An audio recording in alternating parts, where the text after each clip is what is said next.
what are the normal common issues that you picked up on the RR? I think most of the issues come with one of the common things we see on the RRs.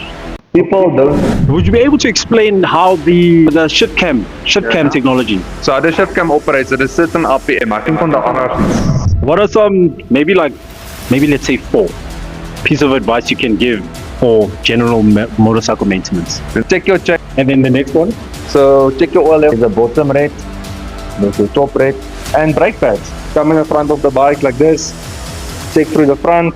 If there is not steel on steel. We met up with one of the technicians at BMW Motorrad 4Ways for some tips on how to maintain your motorcycle and to talk about some common issues on bikes, and he gave us some beautiful tips for brand new riders. Who do you have here today? So my name is Adrian Grissel, and I've been working for BMW for 6 years now, and I'm a qualified technician. And then hopefully next month I'll be a qualified group tech as well. What does that mean? So that means that you passed all BMW's mandatory tests and courses. So they'll invite you. If you passed all the courses, then they'll have a big test for you to do. So you'll do suspension, motor, and under test circumstances. Yeah. And then if you pass it, then they give you the title Group Tech. With other words, they know that you're on standard for Group Tech. In other words, you get a better qualification. Now we're talking. Yeah. So you must be excited. I'm very excited, but also stressed at the same time. We'll see how it goes. I think it will be successful, hopefully. All right. And then next month, for the month for that, I'll be Group Tech, hopefully. Yeah. Okay. Can't wait. So you know me, I love RRs. It doesn't change, it'll probably never change, okay? So what are the normal common issues that you picked up on the RR as a technician? Because I know myself as a rider, I know there's on the new ones, I know they have issues with the slide control. Some guys have had broken motors. Some guys are having issues with their handling. But you as a technician, which common issues have you seen on the RRs? So for the RRs, the new ones, look, all bikes have their issues, but it's not major issues. Yeah. I think most of the issues come with, let's call it abuse. Yeah. Some guys, they like revving. Look, revving isn't wrong per se, but from a cold engine, continuously until the exhaust glows, that sort of stuff, it will definitely cause issues. But why do you think some guys do stuff like that? I mean, you tell me. I don't know. Yeah, bro. So a lot of guys is alcohol induced, that's for sure. Some of the guys is just like the pops and stuff that comes from the motor. You know what I'm saying? Yeah, obviously, because it sounds nice. Nah? I mean, it does sound nice. Hey, we're not condoning it, but it does sound nice. We can't argue. Nice is nice. Okay, so I'm guessing this is the bike that you're working on right now. Yeah. So this one we have here is getting a motor. We're doing a motor on this one. So what actually happened here is the bike broke Conrod. And that's about as far as we know. We stripped it previously, or it was in Cape Town, they stripped it. And then they said it's irreparable. With, obviously the engine casing got severely damaged. So because of the Conrad, So this one will have a brand new motor fitted. And it comes complete, so it's take this motor out, put a new motor in, and the client. Just like you said, let's actually have a look at that. So it comes from BMW, like this, complete motor. Yeah. It comes with all the sensors, comes with the coils, spark plugs, everything you need. So it's just literally built-in motor from BMW. So you basically just slap it on, eh? Exactly. Would you be able to explain how the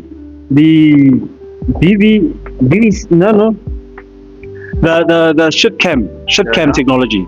Okay, the shift cam. Yeah. So the shift cam operates at a certain RPM. I think on the RRs it's around 8,000 RPM. You have 2 solenoids on top of your how can I call it, your crankcase. Okay.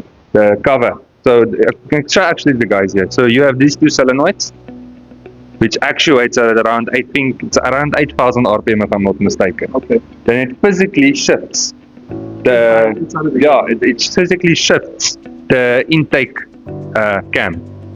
So then you have bigger lobes, and then the bigger lobes obviously opens the valves higher to get more air intake and make more horsepower.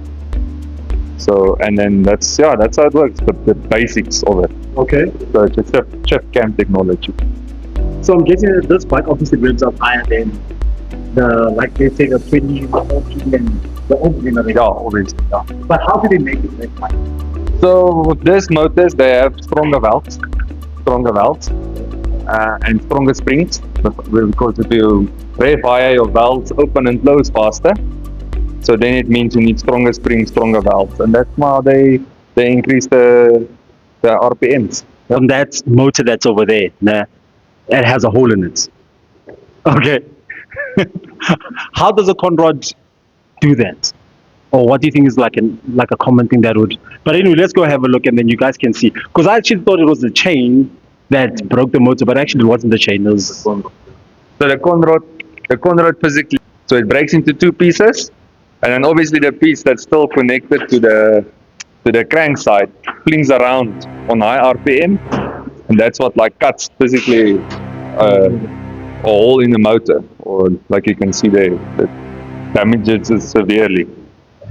because usually I know if it's the chain, it will probably just snap somewhere off, swing or fling, and then it will break. It will also cause a similar damage, for sure, but it will also like destroy your tail piece here, Oh yeah. your tail tidy, you'll destroy this nice carbon chain guard, and everything will also be, and that's one of the common things we see on the RRs. People don't maintain their chains. They must oil it, they must adjust it, especially if you like wheeling, drag racing, pulling away fast every robot. Please guys, check your chains, or pop into a dealer, let them just adjust the chain, clean it, because chain maintenance is also a very important thing. Even the new M Endurance chains, it's a M Endurance chain, but it still needs oil. I heard that chain doesn't need lubrication.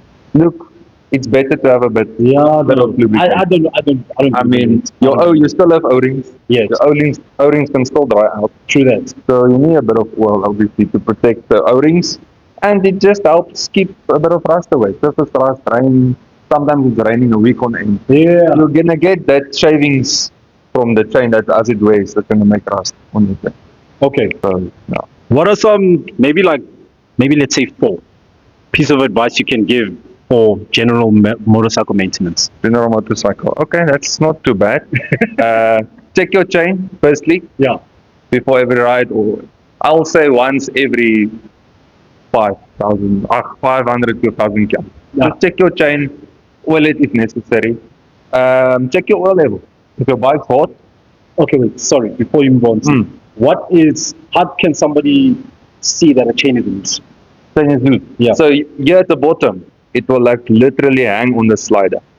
So you need like 40 to 50 mils of play here. Yeah. And then if it's too slack, it will physically rub on the slider as well. And you'll see like maybe when you turn your wheel, it will go like up and down. Yeah. Then it means your chain is stretched, and that's also not something you want. It's not a good thing. Not good. Okay. But that also happens because if your chain is too slack, Yeah. it will cause premature wear. Premature wear. Also, obviously on the sprockets and all that. Yeah, Okay. well-maintained chain and sprockets Yeah. should at least keep. I've seen a few that did pretty good. No? Well maintained. Yeah, I actually rode a long time with my chain before I changed. Okay. Yeah. And then the next one? So check your oil level. That's also one thing that's very important. If your bike's hot and you can let somebody hold it upright for you or put it on your paddock stand, just check that it's in the side plug. You have two, upper red and a lower red. Yeah. It must be in between. You can Okay. actually show the guys. It must actually be in between the two red lines you have. So there's a bottom red, there's a top red. It's like a circle. It must ideally be in the middle or just above the top red mark. Then you know you're fine. Because you mean your bike needs oil. Yeah. If it's low, you're starving cams, you're starving of oil, and especially when you do revving then or whatever the case may be, it's not good. Okay, so that's one thing that's also easy. And brake pads. Check the brake pads. Come in the front of the bike like this, check through the front, and then see if that you still have some brake pads left that is not steel on steel. So if you can look in here, you'll see actually the brake pad itself. I don't know if you can be able to see it, but yeah, from the front, you will see if you have brake pads left, or you'll hear a grinding noise when you pull your brakes. Then it means it's too late already. You should have replaced already. It's like a grinding sound. Yeah, it's like a grinding sound, and that's an expensive sound.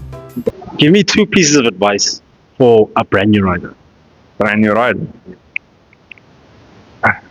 I've been a brand new rider a long time ago, so This guy wants to be a rider. okay, let's say he wants to be a rider. Yeah. I'll say start slow. You don't have to buy 1,000 RR first time. I've seen matric lighties and guys 18 years old.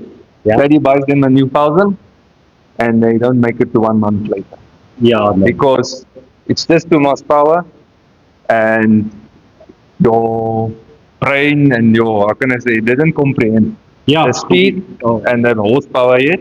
Time it stops you actually to, if something must come into your way, how long does it take you to stop? That stuff you always have to have in the back of your head. So let's say start slow.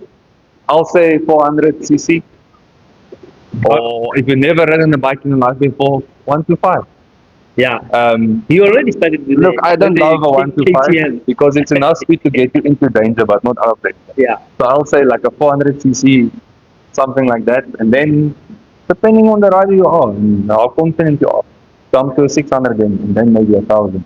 No, But it changed. It's not the same for everyone. I just like that part that I don't have to start with an R. You hear it. Yeah.